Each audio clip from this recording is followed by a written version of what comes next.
Non, mais tant mieux pour lui s'il peut être mis en liberté.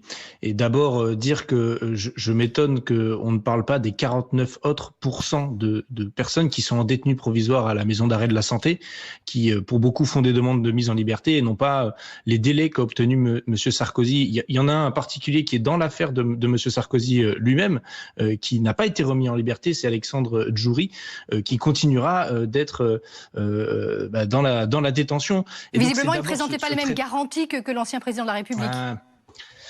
Oui, mais c'est bien ce que je suis en train de dire, c'est qu'il y a un traitement un peu particulier qui est réservé à Monsieur Sarkozy. Moi, j'ai rencontré quand j'ai fait ma visite de la détention quand Monsieur Sarkozy était lui-même une personne de 75 ans en détention provisoire dans l'attente de son procès, donc présumée innocente. Cette personne qui était pour association de malfaiteurs, un chef d'entreprise, et lui va encore passer de nombreuses journées à la maison d'arrêt de la santé, dans une maison d'arrêt où il y a 190% de surpopulation.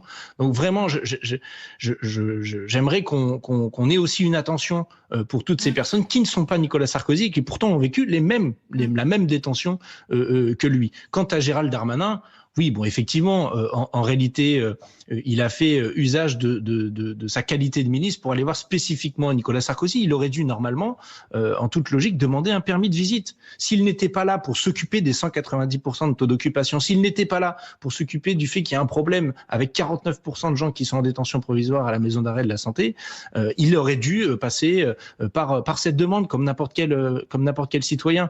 Donc effectivement, il faut que M. Darmanin cesse d'intimider l'autorité judiciaire. Voilà. Après, je me demande comment l'autorité judiciaire elle-même va faire pour vérifier qu'il n'y ait pas de contact entre Nicolas Sarkozy et Gérald Darmanin.